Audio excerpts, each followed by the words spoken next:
En medio de nuevos ataques, se cumple un año de la guerra en la Franja de Gaza. El 7 de octubre de este año, Hamás y Hezbollah lanzaron nuevos misiles contra Israel y el ejército israelí continúa su bombardeo en Líbano y su incursión en suelo libanés al norte y también en el enclave palestino al sur. Además de estos combates, el 7 de octubre se conmemora a las víctimas que dejó Hamás cuando entró a Israel, mató a casi 1.200 personas y secuestró a 251, de las cuales se estima que 101 siguen en poder del grupo islamista. Les contamos más en el siguiente reporte. Lunes por la mañana, la música que resonó en el kibutz de Reim de repente se detiene. Hoy, hace un año, esta misma pieza fue interrumpida a la misma hora, durante el Festival Nova, tras el ataque de Hamás. El ruido de las balas y los gritos de horror dieron paso a un largo minuto de silencio y a los llantos de los familiares de las 364 personas asesinadas ese día en el kibutz. Una conmemoración marcada por el eco de las explosiones de artillería en Gaza, a solo unos kilómetros de distancia. Después de un año del inicio de la guerra, el presidente israelí, presente en el lugar, llamó al mundo a apoyar al Estado judío. Es una cicatriz en la humanidad, una cicatriz en la faz de la tierra. El mundo debe darse cuenta y comprender que para cambiar el curso de la historia y traer paz y un futuro mejor a la región, debe apoyar a Israel en su batalla contra sus enemigos.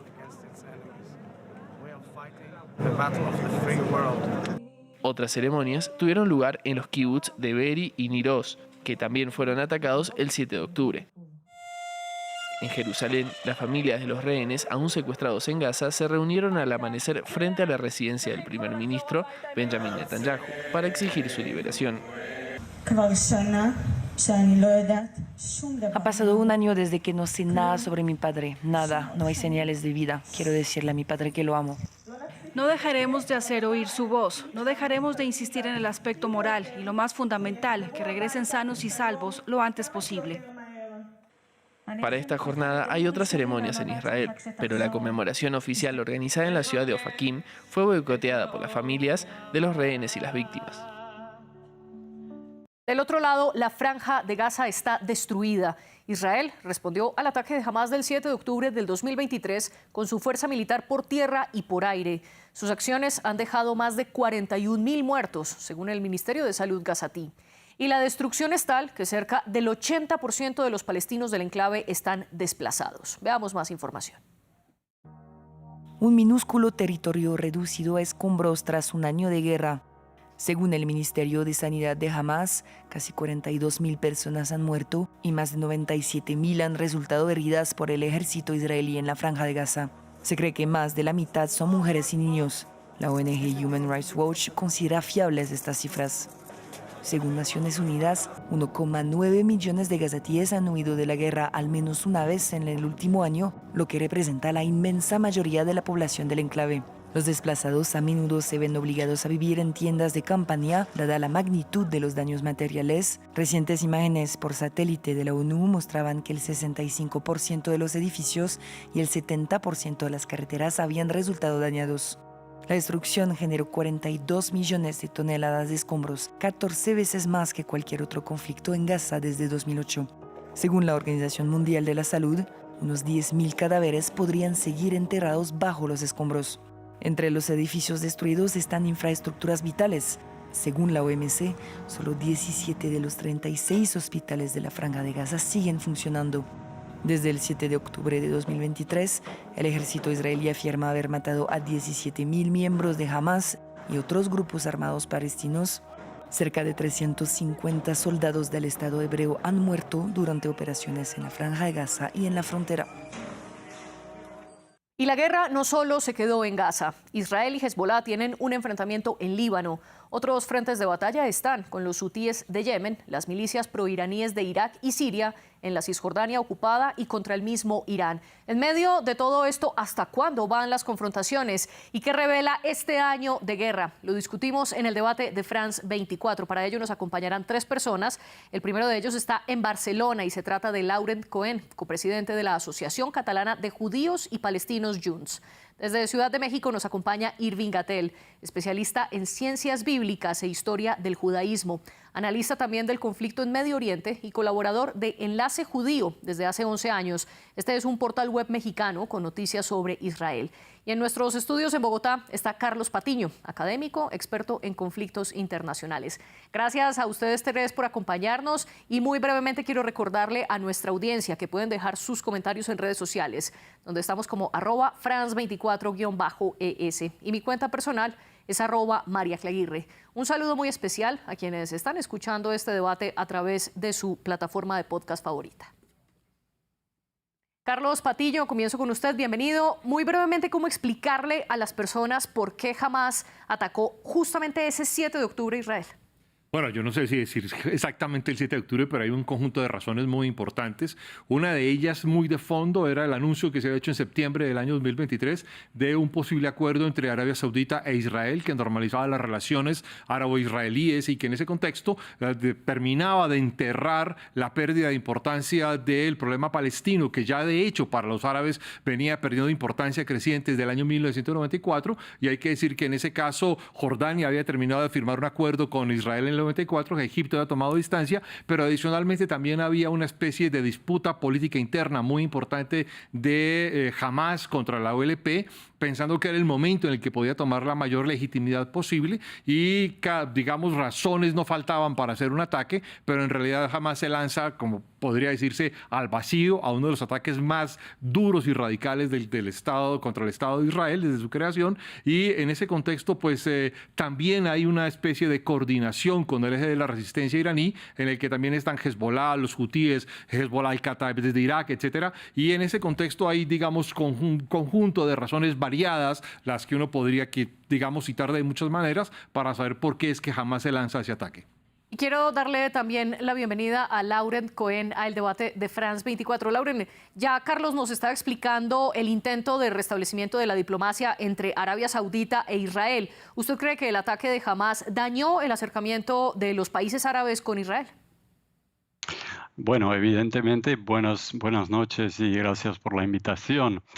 Frente a las opiniones públicas árabes, lo que llamamos normalización, que ya venía siendo promovida por Estados Unidos con países como Bahrein o Marruecos y otros, Sudán incluso, pues como decía, de cara a las opiniones públicas árabes, constituyen un freno a la luz de lo que Israel está haciendo tanto en Cisjordania, de lo que se olvida, de que los ataques de los colonos armadas siguen día sí, día no, matando gente, quemando campos, quemando olivos en esa operación de colonización.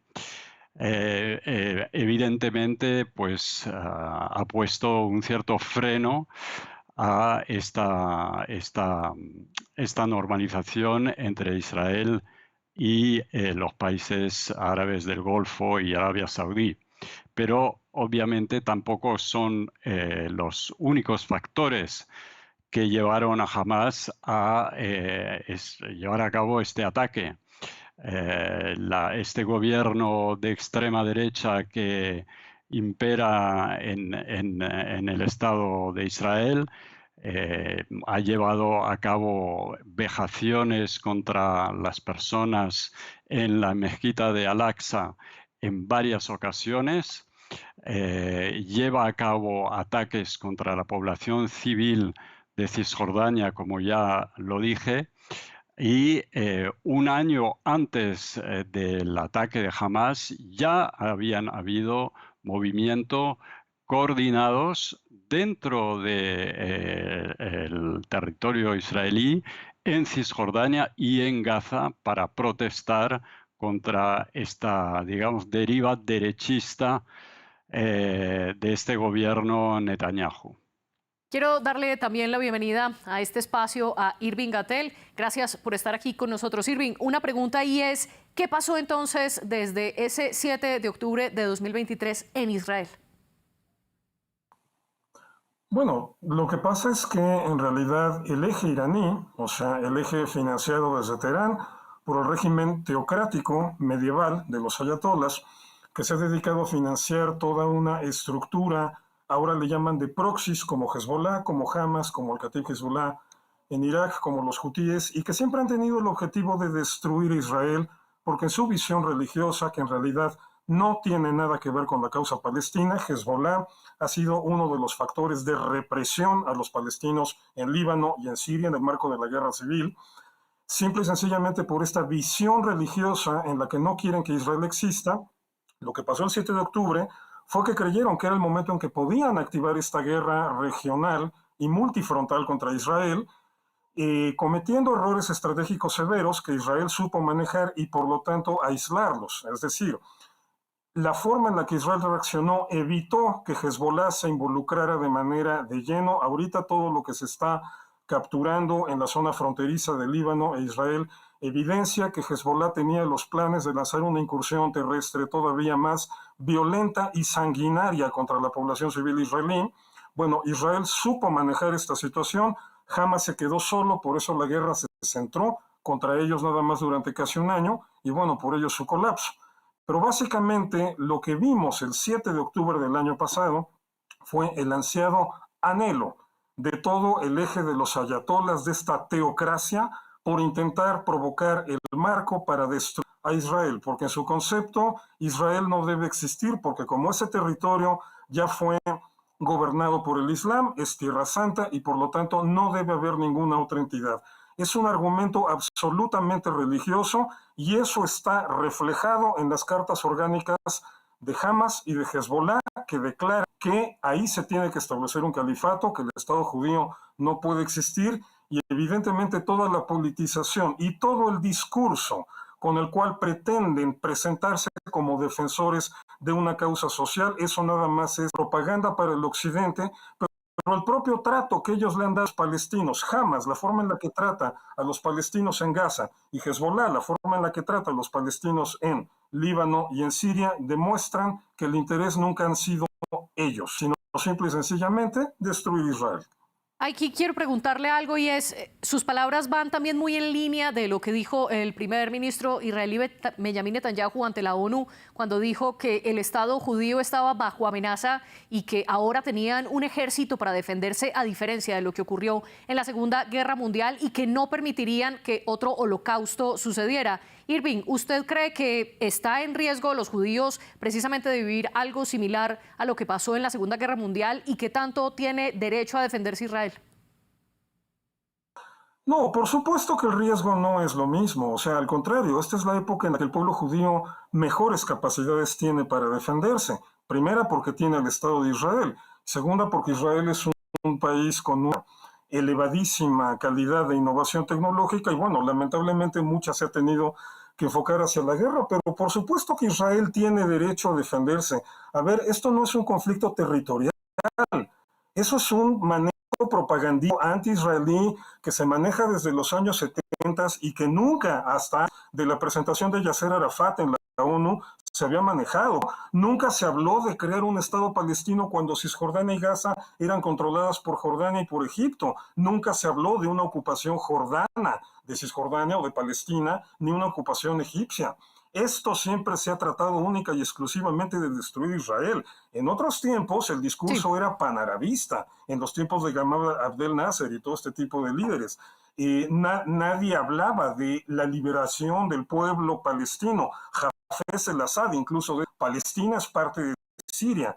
Era Israel porque desde esta perspectiva política de izquierda, marxista, nacerista, panarabista o baasista, Israel no tenía cabida ahí. Ahora eso ha cambiado como consecuencia del fin de la Guerra Fría y la ideología predominante es la teocracia, que por esta cuestión religiosa considera que tampoco Israel tiene lugar allí y por eso todo el esquema de agresión donde los palestinos, lamentablemente, la verdadera tragedia de los palestinos es que todos estos grupos los han utilizado como pretexto, pero no los han utilizado para ayudar. Entonces, perdón, en ese contexto, Israel, por supuesto que tiene todo el derecho del mundo de defenderse. Laurent, ¿y cuál es su posición? ¿Tiene derecho Israel a defenderse? Pero ¿de qué estamos hablando? A ver, este señor es que es ridículo. A ver, tenemos aquí a un gobierno nacional, de nacional judaísta. Hay 2 ministros colonos en este gobierno que son unos vándalos. armados, que van por ahí quemando, matando a la gente. A ver, defenderse. Si el señor Netanyahu se presentó en Naciones Unidas 15 días antes del 7 de octubre presentando un mapa donde Cisjordania no existe. Nunca tuvo ninguna intención de que hubiera un Estado palestino al lado del Estado de Israel. Nunca tuvieron intención de hacer la paz. El proyecto es queremos todo el pastel. Y me extraña que la gente no lea lo que dice el sionismo desde sus principios, porque siempre fue muy claro. Ben Gurión quería asegurarse de una mayoría judía en los territorios. Por eso no ocupó Cisjordania en 1948, porque para él era necesario que hubiera esta mayoría. Cuando se ocupó Cisjordania y el resto en 67, pues había un problema porque entonces ya no había una mayoría judía. Pues entonces, ¿qué queda? Expulsar, que se vayan los palestinos. Sí. Eso es el plan. Solo que obviamente ni Jordania ni Egipto pueden permitirse 2 millones de palestinos en su territorio porque habría una revolución. Entonces, ¿qué queda? ¿Qué queda? La aniquilación. Vamos a matar a 2,3 millones de palestinos. Eso es el plan. Eso es la seguridad de Israel. Eso es lo que llaman un plan para el futuro. Y, perdón, señor Irving, pero ¿dónde está la teocracia? La teocracia en este momento está en Israel. ¿Quién habla de grandes frases y conceptos bíblicos, por cierto, con total ignorancia de lo que verdaderamente es el judaísmo, que es una religión pacífica, una religión humanista, una religión profunda? Que se utilizan conceptos absolutamente desvariados por parte de este gobierno ilegítimo y bárbaro. Lauren, es un escándalo, discúlpeme, lo interrumpo. Discúlpeme, lo interrumpo. Perdone. Tenemos un montón de elementos por analizar. Es un año de guerra que, por supuesto, en 36 minutos no vamos a dar abasto para discutir todos los elementos, pero sí quiero que nos movamos. Después de hablar lo que pasó en Israel, quiero que ahora discutamos lo que ha pasado en la Franja de Gaza. Carlos, quiero que nos explique sobre todo el término de la proporcionalidad del derecho internacional humanitario y si la respuesta que ha dado Israel ha sido proporcional en contra de Hamás. Hay que tener claro dos cosas importantes, María Clara. Primero es que este no es un problema surgido únicamente a partir del gobierno de Benjamín Netanyahu. Es un asunto de un conflicto de mucha más prolongada, digamos, duración. Y en esta coyuntura específica hay que recordar que Hamás se había preparado conscientemente para esta confrontación, que terminando de construir una red de túneles muy amplia, una red de guerra subterránea muy amplia. Y quiero recordar, entre otros, las declaraciones de Ismail Haniyeh, quien era el dirigente de Hamás en 2019, que citaba que había una estructura de subterránea y de túneles muy importante, diciendo el mismo Haniyeh debajo de construcción de estructuras civiles como hospitales, escuelas, mezquitas, y además pensando que esto les daba, digamos, una especie de extensión del derecho internacional para no ser atacados en esas estructuras. Primero, es una condición muy importante en esa perspectiva, pero segundo, Hamás era consciente que cualquier ataque desproporcionado, obviamente, y aquí hay que recordar que es que el ataque de Hamás contra Israel es el ataque terrorista más grave que ha sufrido Israel desde la fundación del Estado, y en ese contexto lo que Hamás hizo fue poner a los civiles entre escudos humanos e intermediarios humanos, frente a una respuesta que obviamente, entre otras, iba encaminada a destruir una red de túneles y guerra subterránea importante. Un dato que es clave y no olvidarlo es que la Franja de Gaza son 365 kilómetros cuadrados, debajo de los cuales hay más o menos, habían más o menos 742 kilómetros de túneles. En esa perspectiva era obvio cuál iba a ser el accionar militar de Israel, y en consecuencia se produce esta condición. De un lado hay una especie de proporción de respuesta militar que coincide con un extremismo o una condición radical de los partidos cercanos al Likud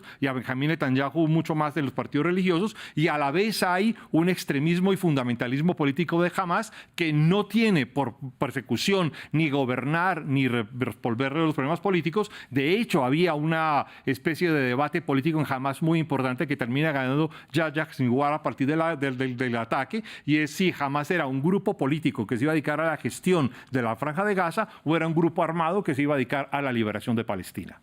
Y al respecto, Irving, quiero preguntarle, ya escuchábamos a Carlos mencionar a Ismail Haniyeh, el líder político de Hamas, que murió en un ataque en Teherán, en Irán, el 31 de julio del 2024. Un ataque que Irán le atribuye a Israel. Israel dice nunca ha hablado abiertamente de esto ni ha reconocido este ataque. Pero quiero preguntarle, Irving, si Israel ha probado una precisión exacta al momento de matar altos comandantes, como lo hizo con el mando militar de Hezbollah, Fuad Shukur, ese mismo 31 de julio en el ataque en Beirut, o incluso contra Hassan Nasrallah, el líder máximo de Hezbollah. Si en estos casos Israel probó tener la capacidad de lanzar ataques certeros, ¿por qué no ha hecho lo mismo en la Franja de Gaza? No, claro que ha hecho lo mismo. Lo que pasa es que son dos tipos de situaciones completamente distintas. No se puede hacer una comparación entre una y la otra, sería una falacia. El problema es toda una estructura debajo de las urbanas y donde hay decenas de miles de combatientes infiltrados en la población. El asunto con Haniyeh es que estaba en una recámara muy específica y el asunto con Nasrallah es que estaba en su búnker. Entonces son dos situaciones completamente diferentes y no se puede hacer una equiparación así a quemarropa para pretender que los resultados que se obtienen en una se obtengan en la otra.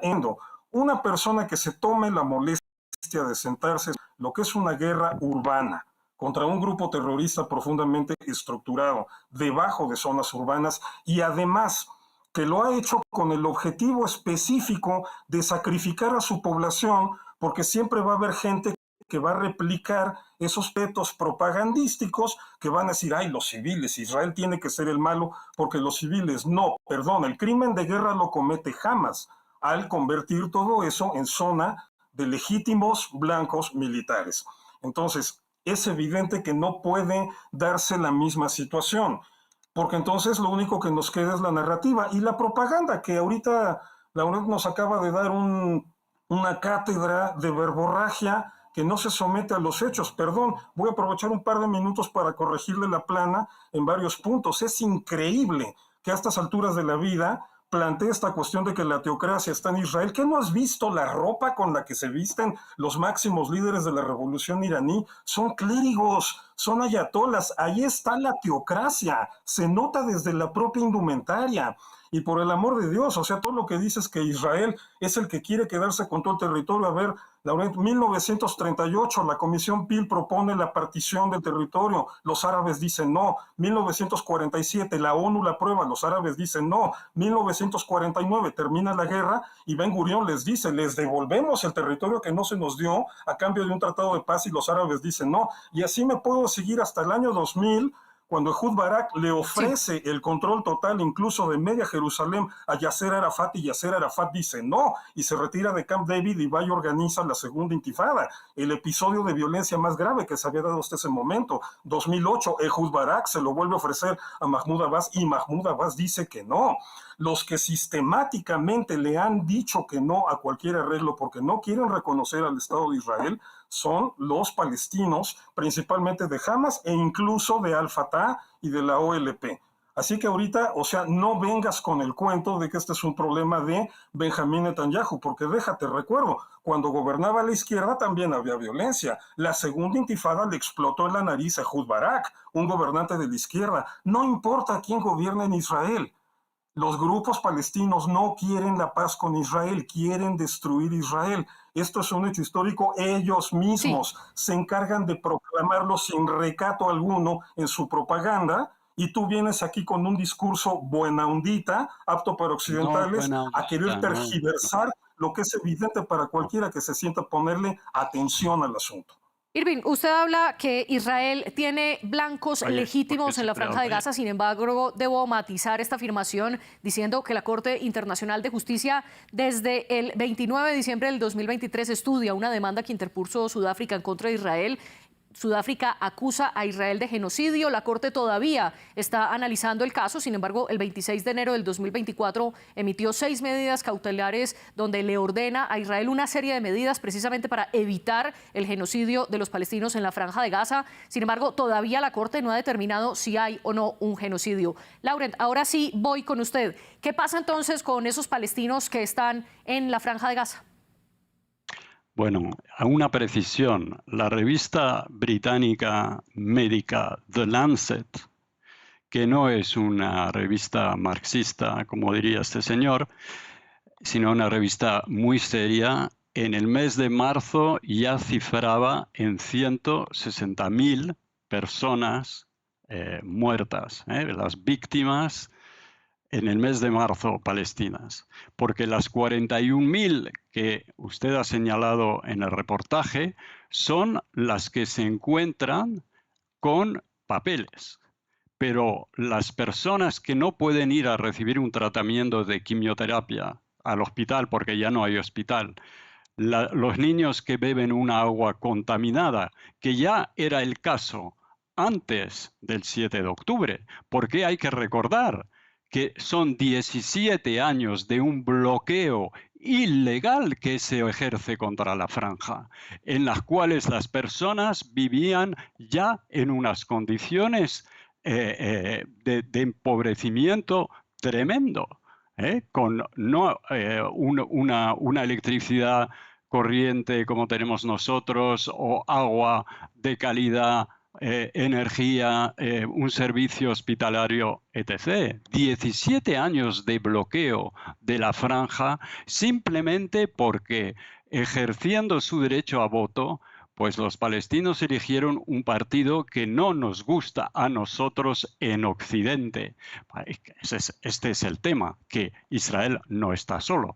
Israel es parte de nosotros, de la OTAN, de Occidente y de Estados Unidos. Y si no se ve esa visión global, internacional, no se entiende nada de lo que pasa ahí. Y si no se ponen los términos claros de que los palestinos sostienen a Hamás porque Hamás resiste y no se ha vendido, como se han vendido los otros, pues no se entiende nada, simplemente. Entonces ahora la crisis humanitaria es una cuestión absolutamente de una urgencia total. Es una cuestión esencial, sí, que la comunidad internacional debería resolver ya y parar los pies a Israel, parar esta guerra ya. A propósito de lo que usted plantea, Laurent, de mirar ese panorama internacional, les propongo que abramos el enfoque. Carlos, últimamente, en los últimos meses y especialmente en las últimas semanas, hemos visto una intervención mayor de Irán en contra de Israel. En 2 ocasiones ha lanzado cientos de misiles respondiendo a lo que Irán denomina ataques de Israel, una vez en su consulado en Damasco, en Siria, y la segunda vez por la muerte de 3 altos comandantes de Hamás, de Hezbollah y de las propias guardias revolucionarias iraníes. En este sentido, con la nueva participación de Irán y también Israel, con estos múltiples frentes de batalla, Netanyahu habla de 7 frentes de batalla, ¿usted cree que estamos viendo próximamente el final de esta guerra o al contrario, estamos lejos de esto? No, yo en esto soy absolutamente pesimista. Creo que no estamos al final de la guerra, no estamos en la mitad de la guerra, estamos frente a una posible radicalización. Creo que Israel está haciendo una apuesta arriesgada, que es modificar el entramado regional, donde además, tengo que decir, está haciendo el trabajo sucio para los países árabes, y es el trabajo sucio de desbaratar el eje de la resistencia proiraní de las milicias islamistas. Y en este caso hay un aspecto que es muy importante, y es si hay una implicación mayor de una confrontación armada entre Israel e Irán, si esa confrontación mayor va a llevar a una respuesta de Rusia, va a llevar a una posición de China e incluso de Corea del Norte, porque hay que recordar aquí también un aspecto que es muy importante, y es que a la luz o al calor de la guerra en Ucrania se ha forjado una alianza muy importante entre Rusia, Irán, Corea del Norte y China, y en este contexto este es el punto en el que habría que preguntarse si esta alianza va a reaccionar o va a responder o no va a responder, porque del otro lado en efecto hay una alianza alianza importante también funcionando, que también corresponde a la alianza en Ucrania, pero habría que recordar un dato que es muy interesante, y es que antes del ataque de Hamas, no solo los países árabes se habían abierto a normalizar las relaciones con Israel y habían ido empezando a dejar el problema palestino como un asunto que no era de su principal incumbencia, sino que además incluso países como Rusia o China habían buscado y habían establecido relaciones muy importantes con Israel y habían buscado normalizaciones. En ese contexto hay también, digamos, un problema muy importante, y es qué es lo que busca Hamas al lanzar este ataque, incluso en términos de contexto internacional, y si es una respuesta, digamos, realista o racional incluso en esta dimensión. Usted menciona que el papel de Israel en este momento está intentando desbaratar ese eje de la resistencia o eje del mal, que son precisamente esos grupos a los que Irán ha financiado y le ha dado también entrenamiento militar a lo largo de las décadas. Irving, pero quiero preguntarle, ¿Israel está dispuesto a hacer esto a cualquier costo? Y se lo pregunto por los desplazados y los muertos que han dejado también sus ataques también del lado de los civiles. Pues el problema es a qué nivel quieran llevar la guerra contra Israel. A ver, el problema aquí es que quieren destruir Israel. Punto. Golda Meir lo dijo muy claro. No se puede negociar con alguien que quiere matarte. Entonces, bueno, evidentemente después de un ataque bárbaro, salvaje, como el que se comete hace un año, el 7 de octubre de 2023, pues Israel entiende que tiene que llevar esta situación a ese nivel extremo de derrotar a sus enemigos, porque lamentablemente la experiencia histórica demuestra contundentemente que las guerras solamente terminan cuando se derrota al enemigo. Entonces, evidentemente, Israel sí tiene la intención de llevar esta situación a un punto donde Hamas y Hezbollah, bueno, Hamas ya está prácticamente anulado. Hoy disparó 15 cohetes. Hace un año, en el transcurso de las primeras horas del ataque, había disparado 3,000 cohetes en una sola mañana. Hoy nada más pudo disparar 15, la capacidad de Hamas ya está completamente dañada, la capacidad de Hezbollah también está en proceso de ser dañada a ese nivel.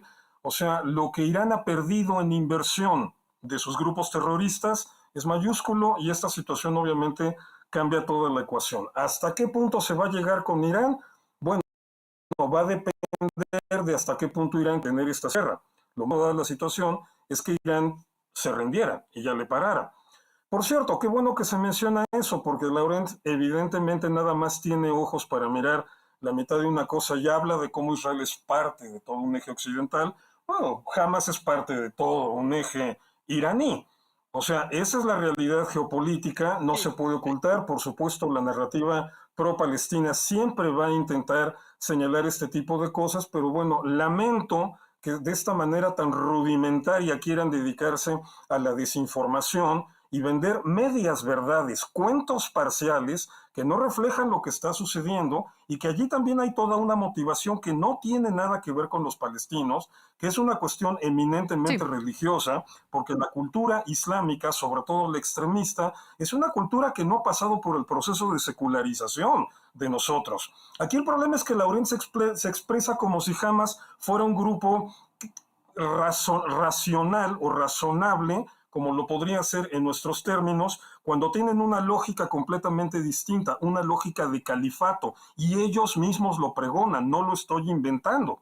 Pero bueno, pues eso evidentemente no tiene valor para él, porque su sesgo es más que lógico, es más que claro, es nítido, y bueno, por eso le gusta decir nada más verdades a medias. Laurent, su respuesta, y también quiero preguntarle, ¿estamos lejos o cerca de que se acabe esta guerra? Sí, a ver, cuando matan a Haniyeh, matan al negociador, no sé, a ver, aquí qué lecciones pueden dar, ¿no? O sea, no creo que este sea un tema religioso, es un tema de poder, es un tema de hegemonía, y lo que se olvida decir, Carlos, es que Israel hace el trabajo sucio para Estados Unidos.